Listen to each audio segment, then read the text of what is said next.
Some of you will know, many of you will know James Thurlow. James has built ITERA to be this incredible thing, but James is concentrating on his GPS tracking business, open tracking these days. So I've taken the event on. Tom, do you want to do a quick introduction to yourself? Can do, yes. Hope everyone can hear me. My name's Tom Gibbs. I've been a planner on the ITERA for certainly the last 2 editions, and a serial racer myself. And Paul and I are looking forward to putting on ITERA lite. Nothing else to say really at the moment. Excellent. So a couple of bits of housekeeping. So if folks can stay on mute, we may deal with questions later on that might, we might do that through unmuting, but probably through the chat function is probably the easiest way to do that. Probably the best way that so Tom and I will do a bit of a split presentation. Don't be expecting super slick practiced stuff. If you joined the call early, you'll have already heard us chatting about how we're going to do this. So it's a pretty informal, laid-back session. We are recording it, so we'll stick that up online later on if you've got teammates or what have you that are all also interested in hearing what we have to say.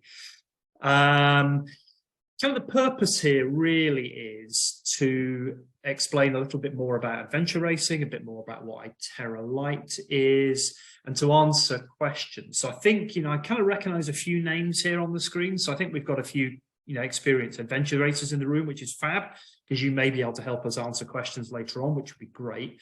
But also I suspect there are, and hopefully there are quite a lot of folks who are either new to adventure racing or curious about adventure racing, or just want to find out more, or have entered but are terrified about the prospect of what's coming up in July. And hopefully we can kind of, probably a subtle combination of both make you slightly more terrified, but also reassure you. In terms of questions, let's deal with them at the end, if that's okay. And there's no such thing as a daft question. It's a complex sport, it's a complex event, it's a complex race, and there's no such thing as daft questions. We'd prefer that the kind of questions were asked now, because there'll be things that we've not thought of. So we find this kind of stuff quite useful as well, just to make sure that it all works. Because our purpose here is to put on a great race that you enjoy. That's what this is all about at the end of the day. So we're really interested in kind of knowing what it is that you need to know to make that happen. Okay, so the first thing I'm going to do is, Tom, I'll just do the share screeny thing. Give me 1 second, and then Tom's going to kick off with a bit about what is adventure racing. Tom, over to you. Right, thank you, Paul. Right, hopefully people can now see a bit of a presentation. Yep. I know there's a few people on here who all know exactly what adventure racing is all about, but for the people who are sort of new to the sport, maybe coming from some other sports, want to get a bit of an idea, I've just put a few slides together to give you a bit of a feel for adventure racing and what sort of highs and lows it can give you. So let me just click on. So effectively, it's outdoor multi-sport racing. Probably it's a hard thing to define adventure racing, but I think most people would probably say that it's sort of a multi-sport outdoor racing. Will contain usually the key disciplines of off-road, sort of say mountain running or trekking, depending on how fast and fit you are or how tired you are at the time. Mountain biking, paddling, and all of these things generally have got a good dose of navigation in them. Races will range from sort of a 2-3 hour race, which we have a few of in the UK, up to sort of the full long races that can be up to 7 days. And our ITERA race is usually around the 4 to 5 day mark. And ITERA lite is going to be effectively like a half ITERA, so it's going to be sort of 2 to 3 days. Generally, the longer races are for mixed teams of 4, but in ITERA we have the pairs category as well. And one thing that does happen is the clock doesn't stop. Okay, so your transition time, your sleep time, they're all in race time. And when we look at stats from the event, the slowest teams will spend half their time not moving. So if you're new to the sport and you want to do okay and get round, my biggest advice is to minimize the time you don't move, because you can't get through the course if you don't move. But just go on to some of the races I've done, and to give you a feel for what racing can be like. This was a race I did 17 years ago and nearly 18 years ago in Greenland. So we had it was a stage race, so actually the clock did stop, but while you were racing, it didn't. So we had to, there's some great terrain. You can see icebergs, which we're having the paddle between, which I think I've got a picture of here. And some awesome scenery, great terrain, a bit like the UK in terms of some of the terrain, but with massive glaciers and icebergs. That's probably the best way to describe it. And importantly, very nice Danish pastries, which is quite crucial in that race. Give you an idea, another sort of race did in Tasmania. I think the map on the right, we produced a map, and Paul's got one from the last ITERA we're going to go through. But an overall schematic showing the sort of breakdown of the different disciplines. So in here, blue will be paddling, and the orange will be mountain biking, and the green will be foot or running or trekking. But you can see sort of the northwest corner of Tasmania. That was quite a cool race. For us, it was quite an exciting finish, because we ended up going head to head against this Swedish team to the finish, and the finish was around a velodrome. So there's 1.5 laps of the velodrome, and I think we beat them to 4th place by about 1 second. So that was quite a close finish. A lot of people also ask in terms of adventure racing things like nutrition. I think, Paul, we were going to do a bit about different sort of aspects of racing. So if you read all the stuff you see online, then this is the sort of stuff you should be eating. But actually, what you do end up eating and you want to eat is more like this sort of stuff: pizza, ice creams, Pringles, chocolate, and my favorite, ice cream. So that's kind of, if you're looking for some nutrition advice, it's to try and get as much normal food down you as possible, not go for the sort of fancy gels and sports nutrition. They're great for shorter races, but not so good for longer races. Just another race, just give you some flavor of different sort of aspects you can get from adventure racing. This was Costa Rica, so a lot of different terrain there, mangroves. Some of the people on this call did this race, through to going over the highest point in Costa Rica. That was probably one of the longest races I've done. That was 7 and a bit days, 1,000 kilometers. So it's quite a big race. And yeah, that was a great experience, that one. So a lot of people wonder about, so I think we've had some questions, Paul, haven't we, about sleeping? What do you do about sleeping? Sleeping in adventure racing is really quite easy, because you get really tired. So you kind of end up like this. What's key is actually to think about when you want to sleep and when's good to sleep. So I think that's one thing you've got to work out for yourselves. You don't need that much sleep while you're racing, but you need to think about being able to sleep when you can. So when you've got a sort of comfortable environment where you're going to be able to sleep. So some races where it's dry and hot, you can just do like these guys are doing, just lie by the side of the road while someone's fixing a puncture. And other people, other races, and certainly Scotland, you want to think about being able to be sort of dry and warm while you're sleeping. But the top teams will be sleeping. I think in this race they might sleep once, and they might sleep for an hour or two. That'll be about it in this race. Whereas the slower teams, you might want to take a bit more sleep time. Tom, I'll just chip in for a moment about kind of sleeping in transitions. I'm going to come on to kind of transitions a bit later on, but as a general rule in the ITERA races, we use, for transitions, we quite often use village halls and sports centres and things like that. As a general rule, we have no sleeping within the transition area. itself within the building, but we do generally try and find, like, some outside space where you can stick a tent up. So some teams will choose to sleep kind of at those facilities because they're an obvious waymark along the way. And they're a place where you've stopped anyway to, change kit and do whatever else at the transition. Some teams will zip through those transition areas, I think, Tom, because they can be kind of a bit noisy, not noisy, but they can be places where there's movement going on. And actually, sometimes you're better off just kind of, finding a quiet spot out on the course somewhere. And some teams will do either one or both of those things. Is that about right? Yeah, definitely, yes. And I think it's working out what works best for you, and it depends how tired you are at any one time. But yeah, totally. There's advantages and disadvantages to each.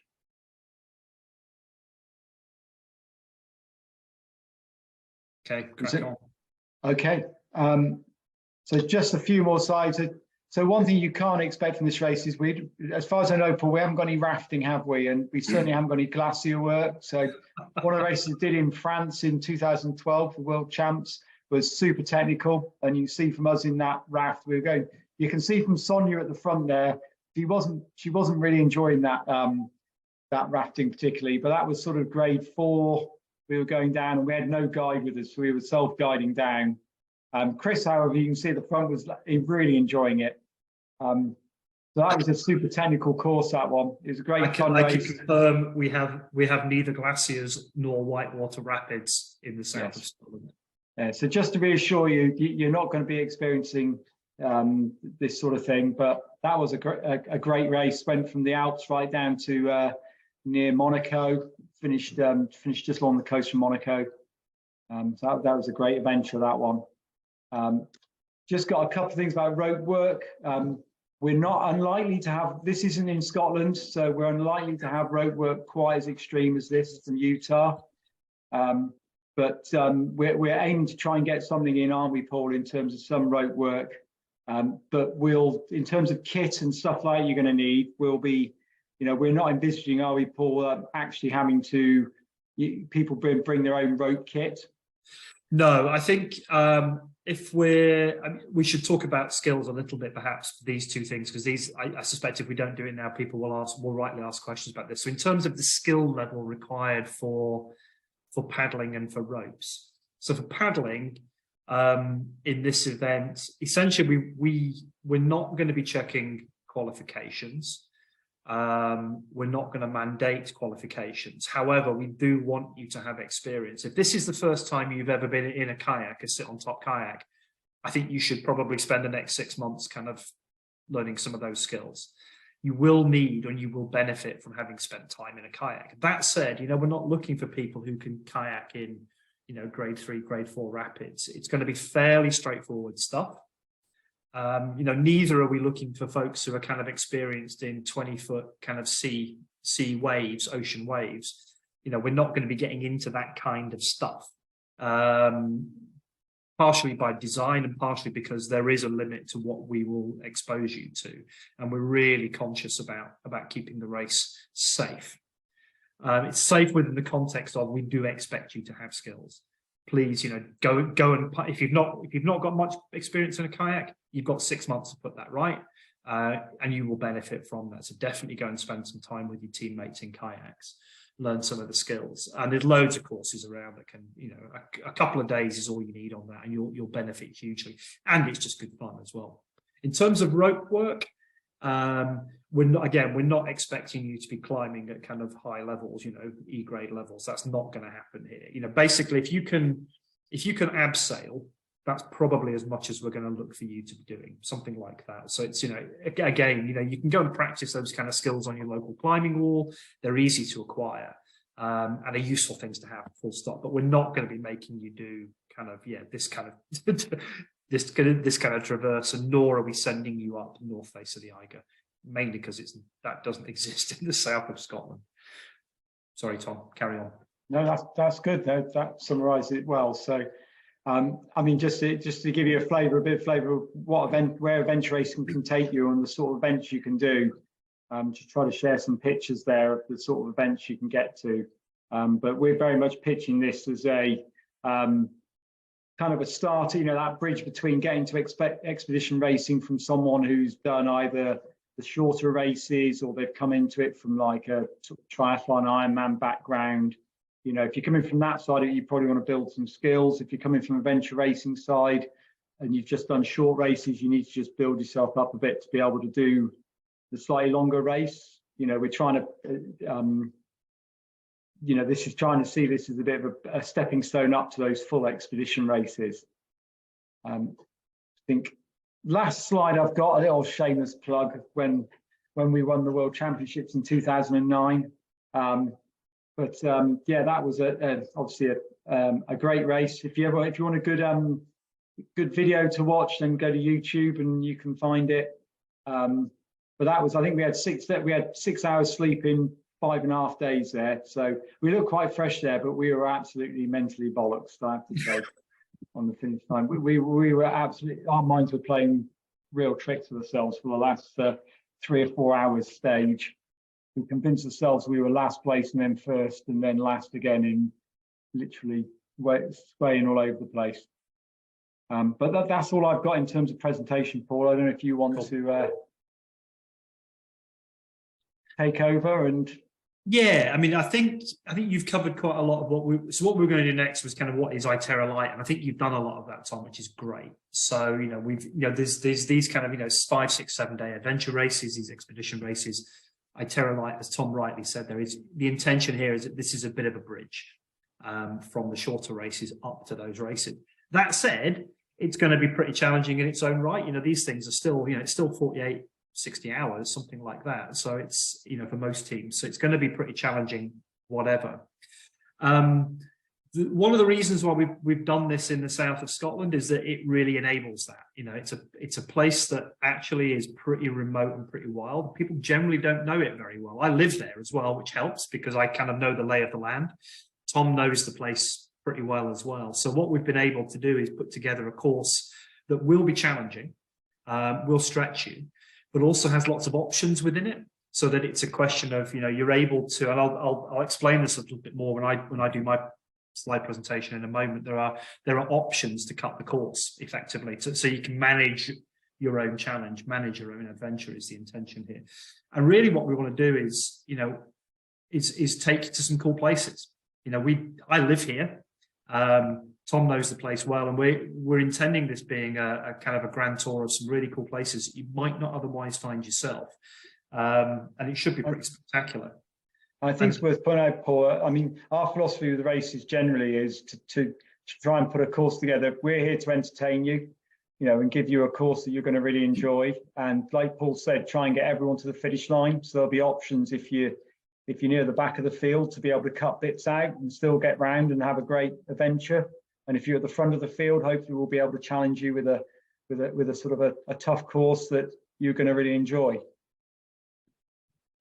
And just, a bit of hometown pride, and the area of southern Scotland, southern uplands, those kind of places, it is spectacular, and it's not very well known. It's pretty wild and remote up there, and we have, so we have certainly have world-class cycling, road biking, and kind of trail centres and old school mountain biking, plus some amazing kind of hill and mountains. There are mountains in the south of Scotland, mountain landscapes. So we're pretty excited by the course. We think you're going to enjoy it. And we're enjoying putting it together as well, which I think is half the battle won. I'm going to talk a little bit about how the race works, how the course works. So I'll share my screen now, which I think is that one. One second, and if I do from beginning, is that coming up? Still black? You're on the end of the slideshow there. Okay, 1 second. Told you this wouldn't be slick. There we go. Have we got that, folks? Yes. Excellent. Okay, cool. So what we're not going to do, sorry for the familiar names that are in this call, what we're not going to do is give you any hints or clues about the course for 23. That remains a secret until pretty much you started the race. We'll explain the schedule of that a little bit later on. I think one thing we can say, sorry, Pose, one thing we can say is this isn't going to be the course. Well, yeah, and if it is, we've got some mega long stages in it. So this was the course from August 2022. It was a race that was based in Oban. And I just wanted to show you that, like Tom showed you the one from Tasmania, to say this is how these things work. So it's a stage, and then you reach a transition area, and then you go on another stage, and there's these kind of 6, 7, 8, 9, 10 stages that are all linked and are all run consecutively. Start in one place, finish in another, and transitions between each of those disciplines. Delve into a little bit more detail. This is again from the 2022 race, and this is how we will present some information to you about a week before the race. So we will, at that point, we'll give you a list of what the stages are, how long they are, both by long course and short course, and we'll explain what that means in a second. What we're trying to do with this is give you at least a little bit of time, without telling you the course, is give you a bit of time to kind of prep, so you know that a mountain bike stage is going to follow a long foot stage. You can start thinking about how long that might take you, what your sleep strategy might be, what your nutrition strategy might be, all that kind of stuff. So we'll give you some of this information, but not the complete course, about a week or so before the event. Another piece of information that we'll give you, this will actually happen kind of at the same time as we reveal the course. There will be cutoffs along the way, and we have as well as the course maps that you'll get issued at the event, we'll give you a course book which details each stage, and it details some kind of general information. And I'm going to show you in a second a couple of extracts from the route book from 2022 as well. This is one of them. So this details cutoffs, and it's just to kind of give you a heads up that there will be cutoffs. And the reason for those is usually twofold. Primarily, we want to get everybody to the finish within a sensible time frame. Everybody to kind of have a good time and get to the finish within, probably in this case, a 12 to 15 hour window, something like that. Plus, there are some logistics, problems that we need to solve, and cutoffs can help us do those kind of things. We need to get marshals back or finished at one position so they can move on to the next. We need to get vehicles and equipment and bags and bikes and stuff moved around the course as well. So there will be cutoffs, and they'll be detailed in this kind of way in the route book when you arrive at the event.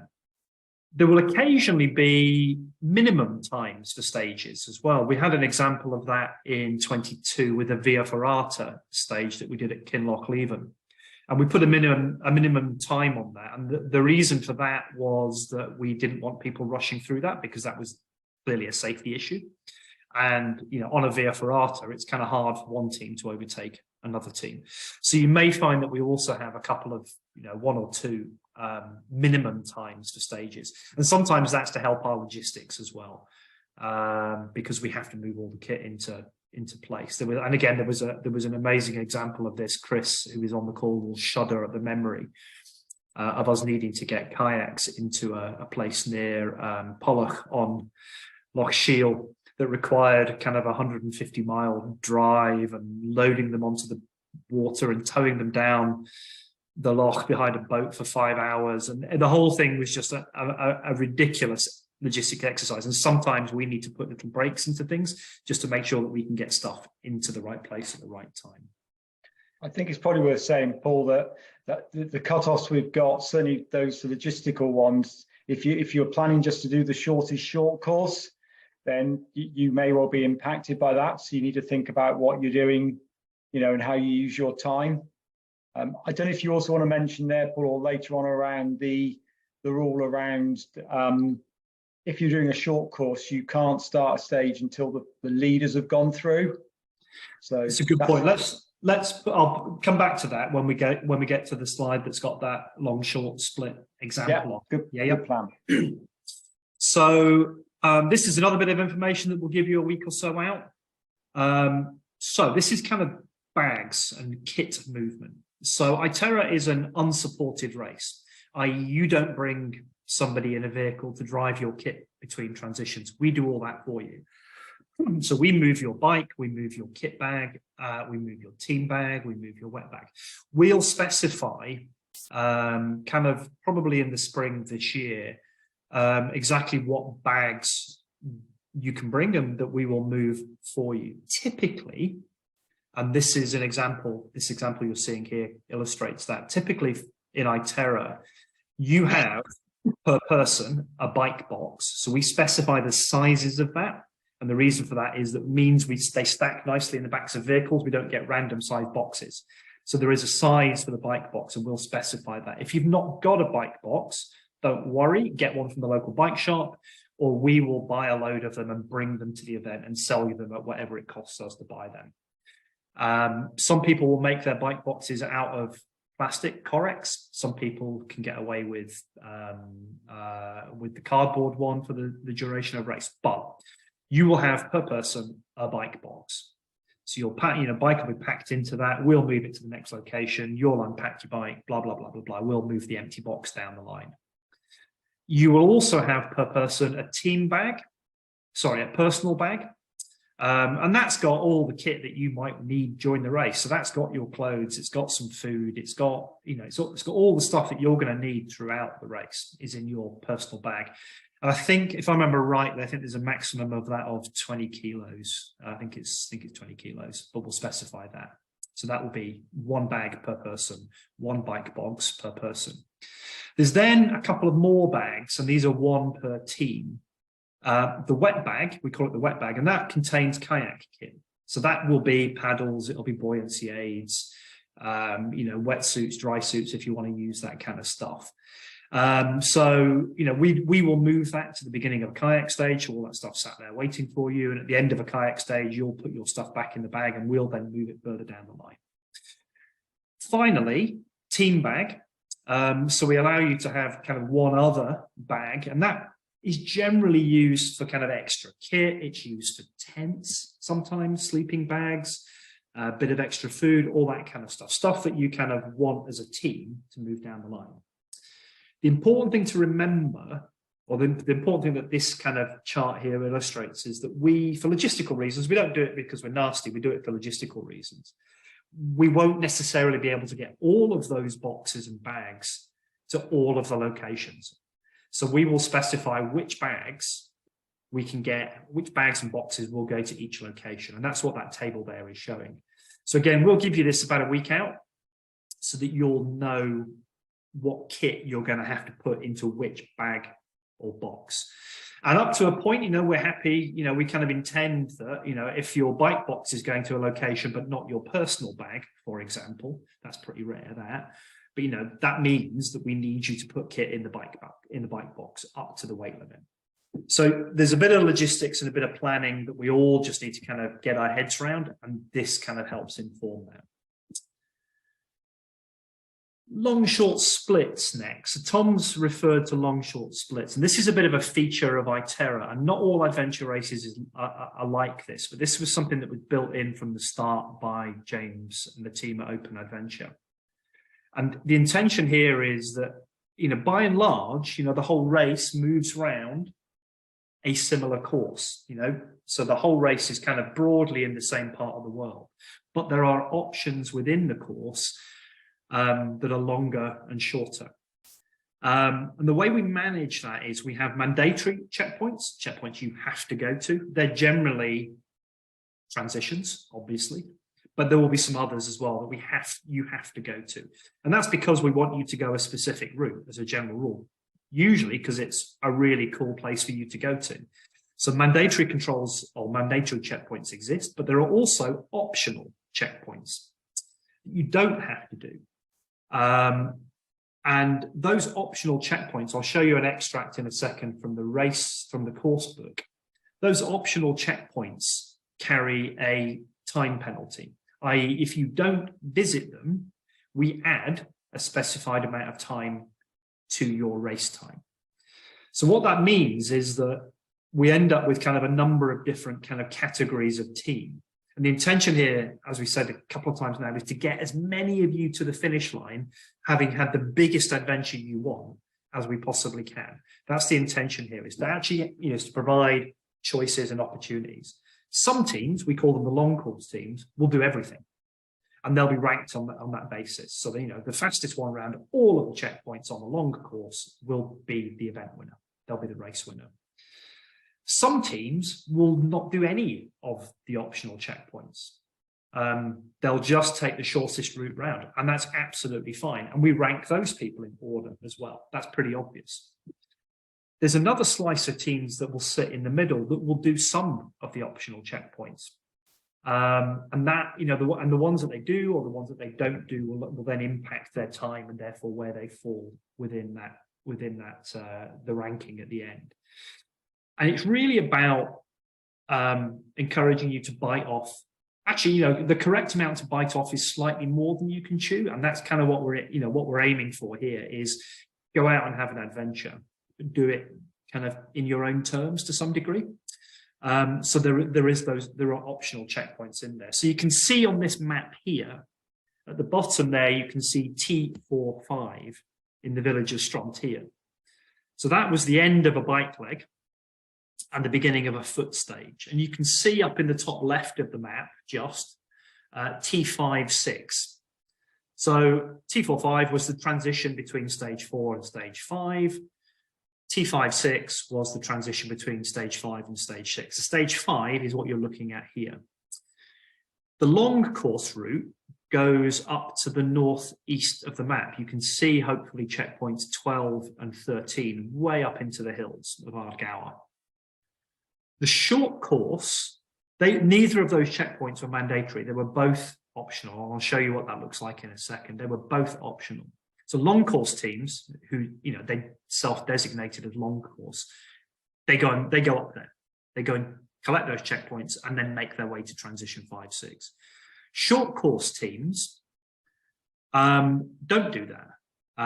If you don't want to do that, that's cool. So we've put on there, you can see the yellow route there that says suggested short course route up an old mining track, actually, in that case. We've also made the tarmac road out of bounds because we want you to do the interesting path rather than just slog along the tarmac.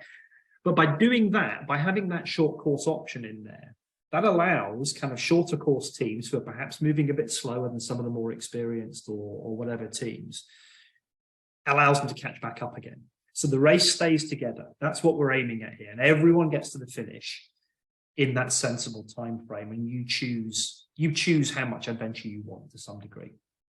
Anything else to say about that, Tom? So I think probably one thing to say there is that if you miss a checkpoint that's a time, one of the optional checkpoints, then you become effectively short course. You're still ranked, but you're short course. It doesn't mean after that you have to take the short course route. So you don't have to take that yellow route on this stage. You might say, well, actually, we fancy going up in the hills and we're going to go and do 12 and 13 and do the long course. So you're not constricted to just do the short course all the time as soon as you become short course. Yeah, it's very much you manage your time effectively in terms of what you want to do. Yeah, I mean, as an example of that, so the team that I raced with in Wales in 2014, some of them might be on the call, I'm not sure. We were stronger bikers than the other disciplines. So we decided to kind of short course, but we were not a long course team. We're just not that good. So we decided fairly early on that we would short course some of the running, trekking sections in order that later on down the line, we've kind of put enough time in the bank effectively, and we've not exhausted ourselves. So we can go and do some of those optional biking checkpoints. And that was a strategy that worked really well for us. We kind of rose up to mid-pack obscurity as a result of that decision. It's just all strategic. You've got choices. So how that looks in, sorry, Tom? I was going to say, so in this stage in particular, we did have a mix of teams that had short coursed and missed a checkpoint or two to this point doing the long course because they had time to do it. And then others who just decided they were just going to take the shortest route to the next transition. Yeah. So what this looks like in the route book is this. So instructions for each stage. There's usually 1, sometimes 2 pages per stage, with a bit of instruction on how the stage is going to work, any essential information you need to know. But then there is also the description of the checkpoints. And what you'll see there, you'll see checkpoints 12 and 13. That's where they are: wall enclosure, cairn, and their penalty. So if you didn't go to number 12, that's fine. It's an optional checkpoint, but we're going to add 4 hours. If you don't go to 12 and 13, that's fine, and you do that short course route straight down the minors track, we're gonna add 8 hours to your time. This one was quite finely balanced, wasn't it, Tom? Actually, I think for many teams, because actually those 2 checkpoints they took a long time. Yes, yeah, they did. Yeah, so they were kind of designed to encourage you if you were probably good on foot to go and do them, but if you were sort of just wanting to get through the short course, the time you lost was probably minimized. Yeah. This is at a larger scale. Obviously, this is another example of how short coursing works. So on this occasion, teams approached from the left side of the map there through Glenfinnan, and those red dots kind of marked the long course route, and there were 2 checkpoints in there in order to kind of drag teams through there. There was one at, I think, end of Glendessery, and there was one right at the top of the map somewhere where you can see the word Gary. So there were 2 checkpoints in there, but the short course option was straight down the A830. So there were actually a couple of options in there. There was a short course option, which was straight down the main road to Fort William. There was a kind of a medium option that picked up the checkpoint in Glendessery and then along that road in the middle of the map from kind of west to east to hit Loch Lochy, I think that is there, isn't it? Or the full course route, the long course route, which would have taken people all the way around. So there's kind of, we'll do this on pretty much all stages, in all disciplines where we can.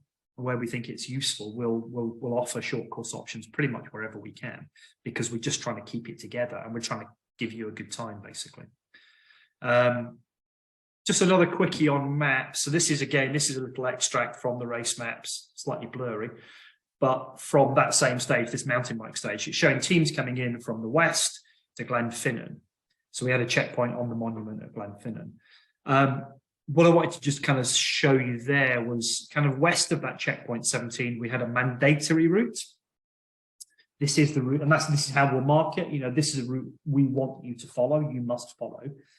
But from that checkpoint 17 onwards, that's where the long short split happened. So at that point there, long course went north, medium course effectively went north, but the short course route stuck to that yellow line there, suggested short course route. So this is just an illustration of how we'll show you that on the map. We will try and guide you in some sections. This is my final slide, just as a couple of illustrations, really. So that on the left, that's the kind of kayaks we're using. So we will supply those. Paul, yeah. There's just been a question in. I don't know whether you want to deal with those all at the end in one go. Let me just read that. Is it all about the time, or does long course checkpoints trump time? If team A takes the long course and take 100 hours. So yes. So if you do the long course and you don't miss any checkpoint, you can't be ranked. A short course team cannot be ranked above you. Yeah. So the way that, yes, so exactly. So yes, so long course teams get ranked by time. And then when we reach the bottom of the long course teams, people then, the teams below that are, so that's whether they're short course or kind of medium course effectively. They are then ranked on time, which is time plus the penalty times for missed controls. So it is all about time, but it gets kind of complex. But yeah, long course teams are always ranked above everybody else. So if we had 10 teams that did the long course, the first short course team would be in 11th place. And they could potentially be a short course. They could have just done the short course and whizzed around. There could be a team that's picked up a few optional extras.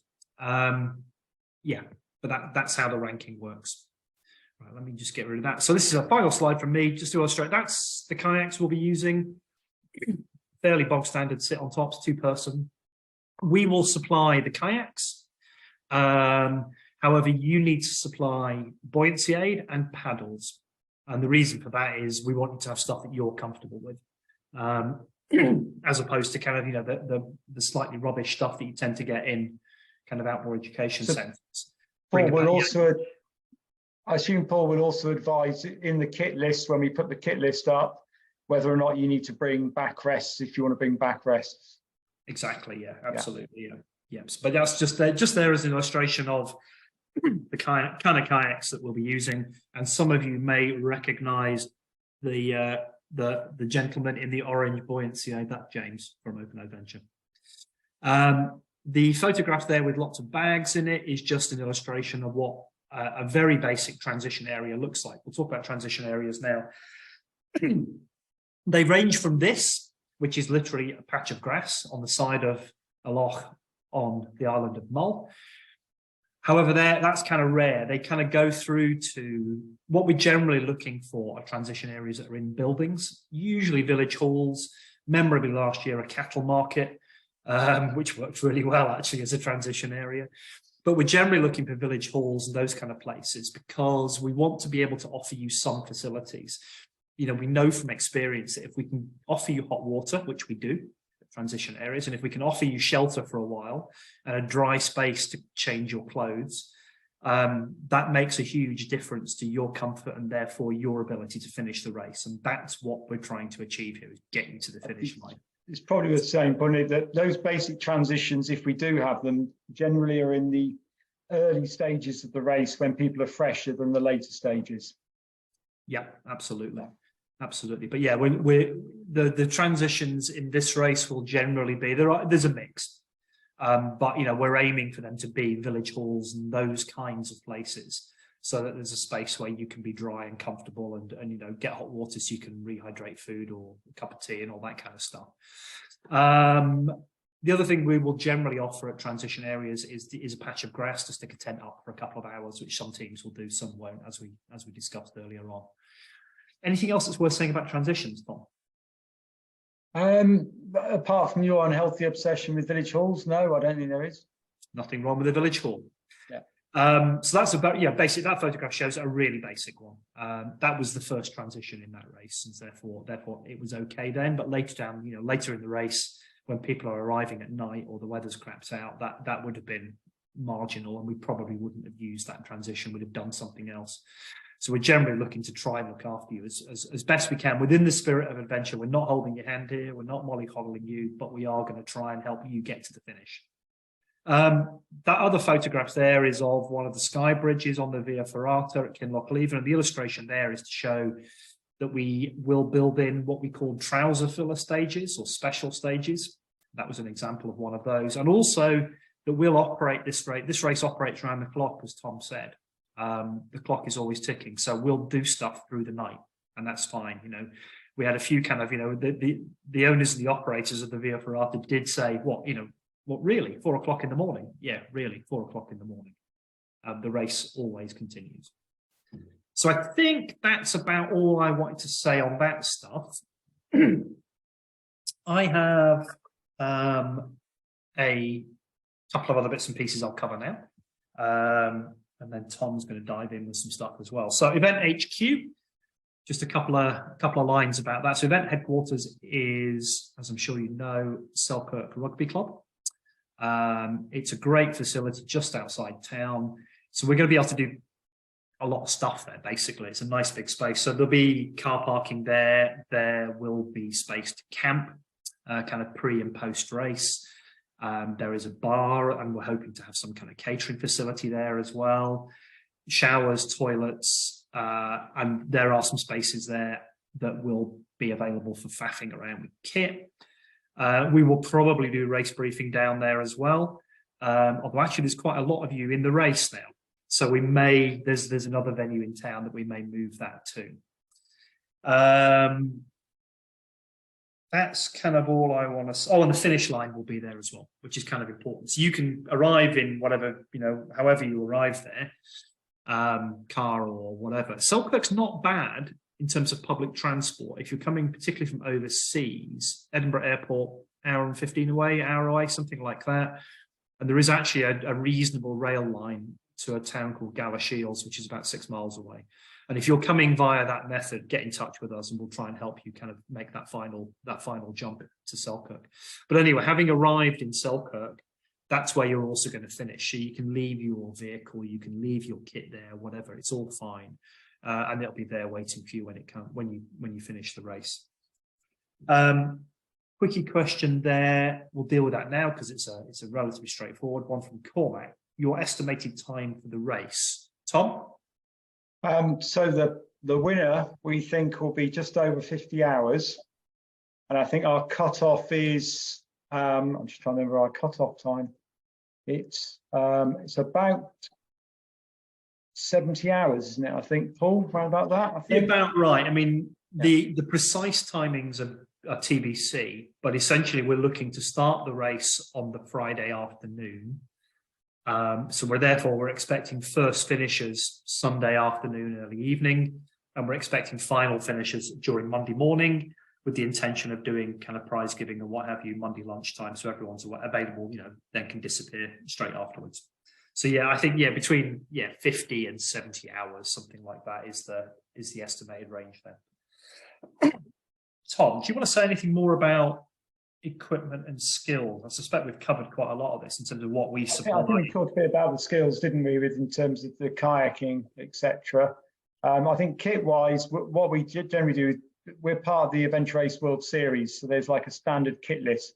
And what we'll do is we'll publish on the website and send out a note saying we've published it to the team captains, I imagine, Paul. That's what we normally do, isn't it? Absolutely. When we publish that kit list, and it's quite, those who've done races will know what to expect, but those who haven't, it specifies the sort of minimum kit we expect you to carry. If you want to carry more, that's fine, but it'll tell you if you're on your bike, you need to be having lights, you need to be having a toolkit, etc., etc. That kit list is linked from the FAQs on the ITERA website at the moment, itera.co.uk. So actually, there's an FAQs on there, and the kit list is one of those FAQs that's linked. You won't necessarily need all of that stuff because we're not necessarily going to be doing all of the disciplines. As we said, in terms of ropes, we're not going to expect you to have Trussicks and all sorts of climbing kit, but we will hone that list down over the summer.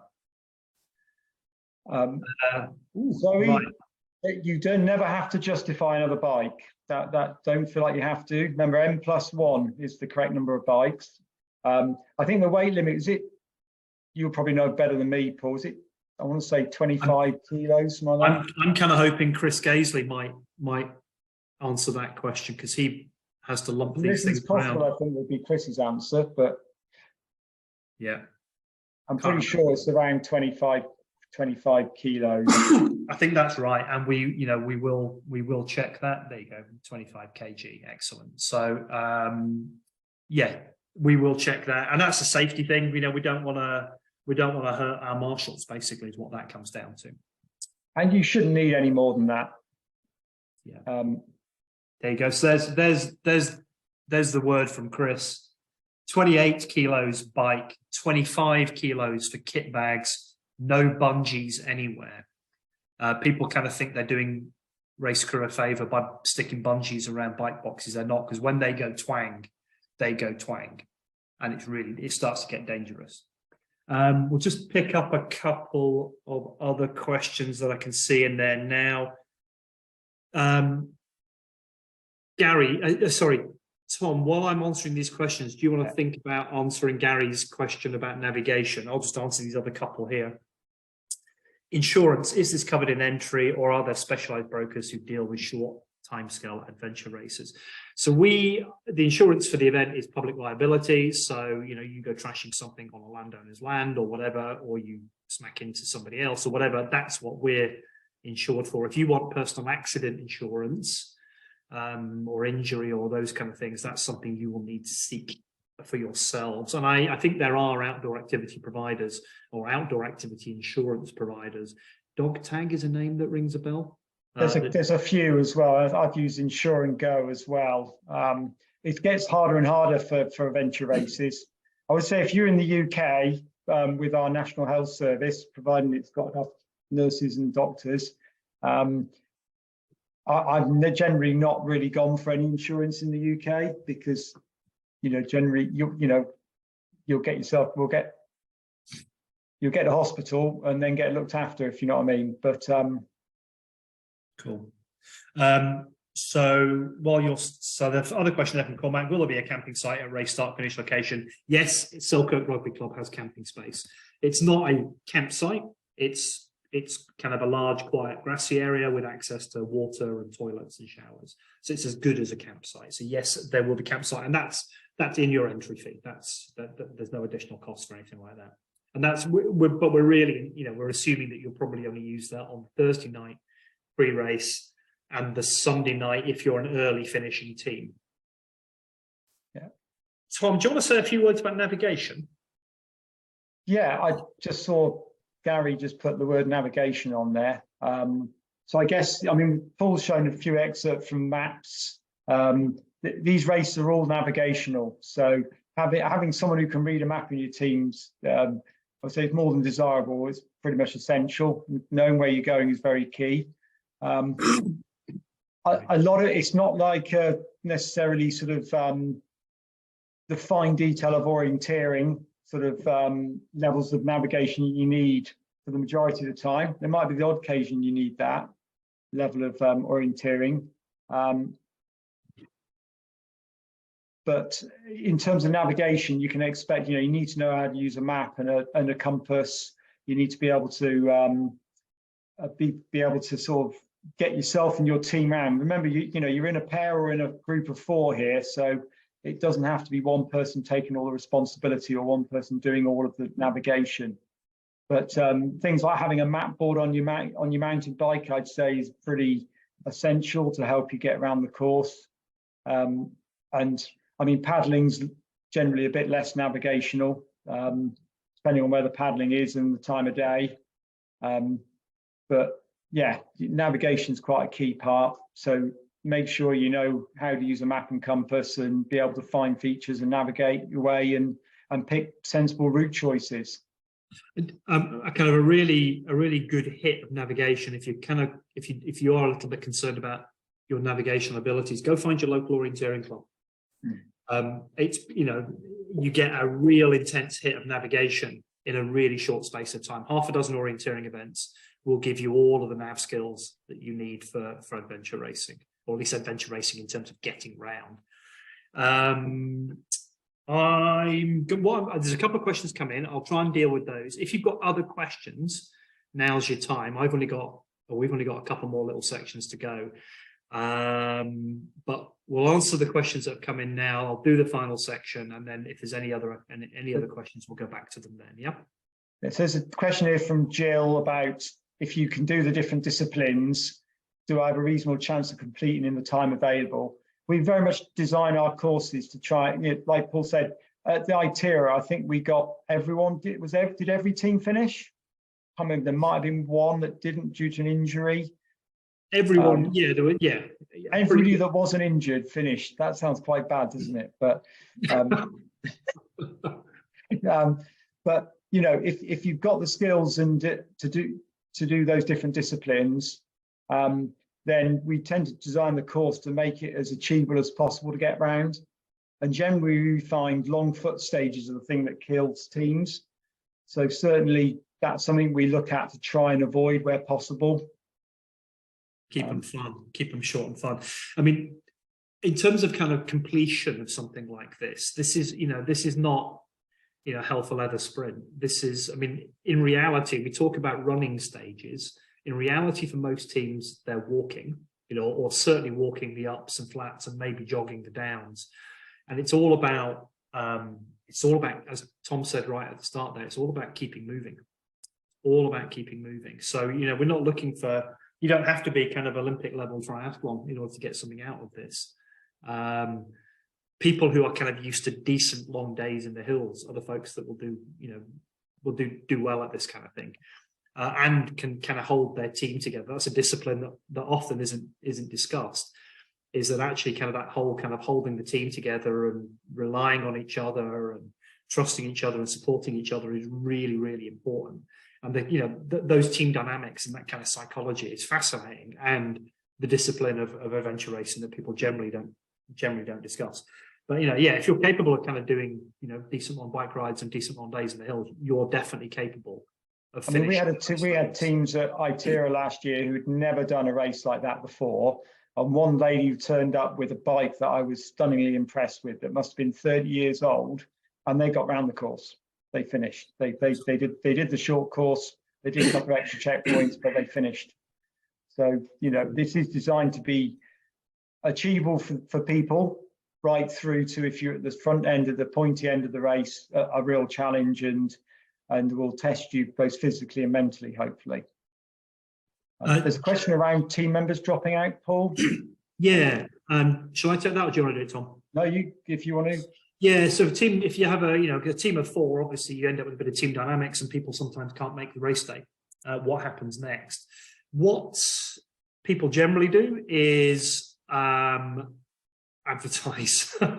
So there is the ITERA forum. There are adventure racing forums in the UK and around the world.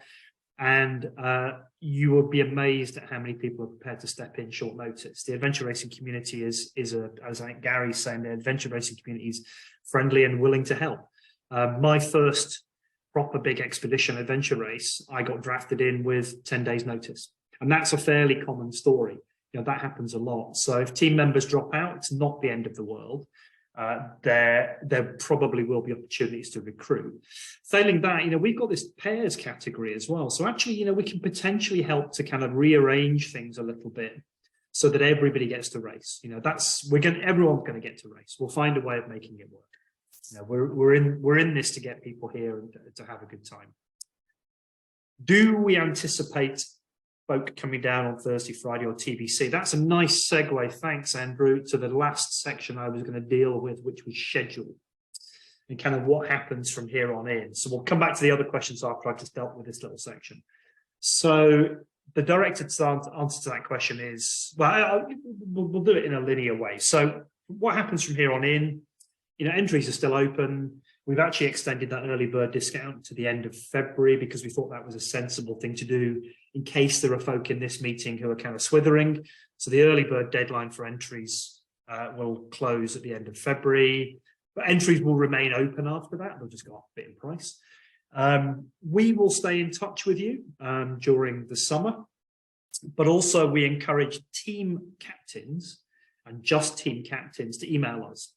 If you've got questions that you genuinely can't find the answer on the website or the FAQs or whatever, drop us a line. But please only do that from team captains, otherwise we end up overwhelmed because there's actually quite a lot of you now. And we'll do our best to answer those. What we'll probably do is collate a few of those at a time and then send the responses back out to all team captains. So we'll try and answer questions. We'll try and stay in touch with you. A couple of weeks before the event, it starts to really hot up. We start telling you more bits of information about the event in terms of schedules and those 2 documents that I showed you earlier on, in terms of those tables that show kind of the logistics of the stages and bag logistics, those kind of things. We kind of expect most of you to then show up on the Thursday, but Friday morning is a possibility as well. So on Thursday night, Race HQ opens, camping available, all that kind of stuff. Friday is where it gets serious. In the morning, we'll do registration and we'll do the course reveal at the briefing, map issue, course book issue, that kind of stuff. That will probably all happen late morning, lunchtime on Friday. We then anticipate doing the race start, and we're not going to tell you the location of that, at some point on Friday afternoon, Friday evening. So essentially you will need to be in Selkirk on Friday morning. We expect most folks to therefore travel on Thursday, but it is possible, particularly if you're a little bit closer, to come down on the Thursday, and that'll work too. And as I said earlier on, race start Thursday afternoon, early evening, first finisher Sunday afternoon, early evening, final finisher Monday morning, prize giving Monday lunchtime, tea and medals, basically, tea, cake and medals. Let's see what other questions we've got there. Are there forums for Billy No Mates creating teams? Is that even advised?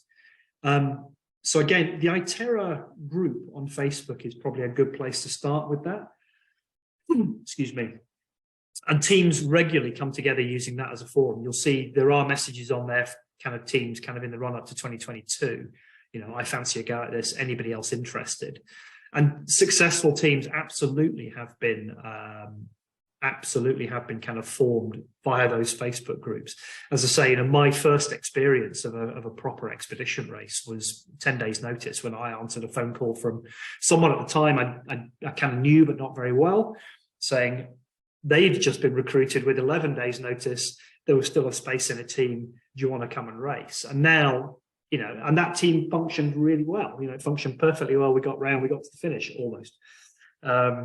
We had an incident to do with somebody falling asleep on a bike section. But, you know, yeah, ad hoc teams can come together.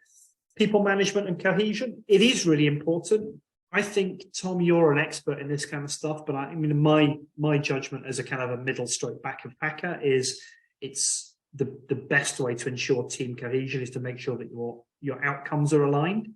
Does everybody in the team want the same things? Are we a long course team? Are we a short course team? Are we a medium course team? What are we here to achieve? And have those discussions well before the race, just to make sure everyone's on the same page, because that's where the tensions come. If you've got super keenies versus those that just kind of want to have, you know, 2.5 days of fun, there can be tensions. But absolutely, ad hoc teams have come together and have been successful. And Dirty Brew at the bar. Oh yeah, watch this space. See if you can imagine what some of the prizes for the event might be. Can you use GPS devices to aid navigation? Tom, you're having that one. No. There you go. No. That was the shortest answer you're going to get tonight. No, GPS devices are a no. An essential discipline of adventure racing, a core discipline of adventure racing, is navigation. If you've got one of the Garmin watches, I don't know whether we're doing what they do on the World Series now is if you've got one of the Garmin watches that has adventure race mode, you can use that to record, but you can't use it to navigate. And you certainly can't use your phone or a GPS device or anything like that. So you have to use old-fashioned skills like following another team and I'm just going to, so that, I think, unless anything's come in the last few seconds, I think that's kind of the bottom of the list in the chat there. A couple did come in by email from Casper, which I think we've now covered. Do we need to bring one of the following items with us? Life jacket stroke PDF? Yes, you do. Paddles? Yes, you do. Wetsuit? Keep an eye on the kit list. That's probably not going to be mandatory, but we'll see. But if it is, then yes, you'll need to bring a wetsuit. Bike box, yes, you will need a bike box of some kind. And it will, as we've kind of said, that'll need to be of a particular size. And that's to, as I say, that's to keep the logistics in the back of trucks working smoothly. We can't really work with odd shaped things. So we'll specify that. Experienced adventure racers kind of have their own bike box, as I say, usually built out of kind of Corex, and that's a possibility. There are various kind of templates for making that on, you know, online if that's your thing. Failing that, cardboard box from the bike shop will do the trick. Probably covered in plastic in case it's pissing down. That might happen in Scotland. Yes, even in July. But we'll also, and we'll kind of make this, we'll discuss this as we kind of get on through the summer. We'll also buy a load of those bike boxes and have them available at the event. So you don't necessarily need to kind of have arranged that beforehand. Casper also asked, is there a possibility for a resupply bag? I think we've discussed that. Yes, there are team kit bags that we will move down the line. Will there be hot water options in transition areas? Yes, we will endeavour to have hot water in every transition area. Can we arrange to have sleeping gear transported to the TAs? Yes, we will move that in your kit bag or your team bag or your personal bags. And will any of them be indoors sleep proof? No, that's a particular rule of ITERA, that we don't generally allow sleeping in the transition venues, but we will generally offer space outside the transition area on grass or something like that. You can stick a tent up or whatever, you know, bivvy bag or whatever you might want to do for a couple of hours. Well, there's a question come in around technicality on the mountain biking. It's fair to say you won't be encountering downhill courses and you know, that level of technicality. You might get up to a sort of red mountain bike trail sort of standard, There will be old school mountain biking in this, and definitely there'll be sort of plenty of sort of tracks, forestry tracks, quiet roads, a real mixture, but you won't generally have anything above a red in terms of difficulty. If you can ride reds, you'll be absolutely fine. Yep. Okay. No big air. No big air. So I think Joe Faulkner sends his apologies. Joe Faulkner, a legend of British adventure racing. So I think, unless I'm not seeing any more questions coming through, Tom, anything else you want to say to wrap up? I think there's probably a lot of information that you've had this evening, and if you're new to this, it's probably a bit bewildering. So remember that we've recorded this so you can read it, watch it back. There's some stuff on the ITERA from sort of beginner sessions we did for ITERA 22 that can help. But this is a really, we designed this to be accessible. We designed this to get people interested, involved, and have a real experience. You'll come off of this buzzing and having had a real experience this race. It's not like other forms of racing. This is all about the adventure and about being out there and getting experiences and memories. So if you're umming and ahhing, I'd say wholeheartedly give this a go, and you'll love it. Too right. I mean, and I'm at the opposite end of the pack from Tom. Tom wins races. I'm scraping along the bottom somewhere when I compete in races. But I know lots of things are claimed to do this, but genuinely adventure racing has been, for me, life-changing. The stuff that it's led to, and Tom gave some examples there of where in his presentation of where it can lead to Costa Rica and Tasmania, and all of these incredible things. We're part of the Adventure Racing World Series regional series, the European series. So the winner of this race will go through to the European Championships, and we're part of that kind of global setup as well. And there's just so many opportunities. But also within the UK, there are some fantastic some fantastic opportunities to give it a go at a shorter level. So I think Joe is on the call. I think I saw Joe here. So Joe runs Questars, who do amazing stuff kind of further down the country. Maria. Adventure. There's a mountain bike orienteering events. If you go to BMBO, Burn Series, a lot of events around the country are doing great stuff as well. So there's a host of adventure races in the UK as well. We're not the only one by any stretch of the imagination. So there's loads of kind of ways this can take you. I think we're done. I hope that was useful to people. Hopefully you feel kind of enthused. That'd be nice. If you're in the race already, fantastic. Thank you very much for your support. We're really looking forward to seeing you in July. If you're not in the race, make it happen, because it's going to be cool. You don't want FOMO. Yeah, quite. So on that positive note, thanks everybody, and hopefully we'll see lots of you in July. Thanks, gang. Cheers.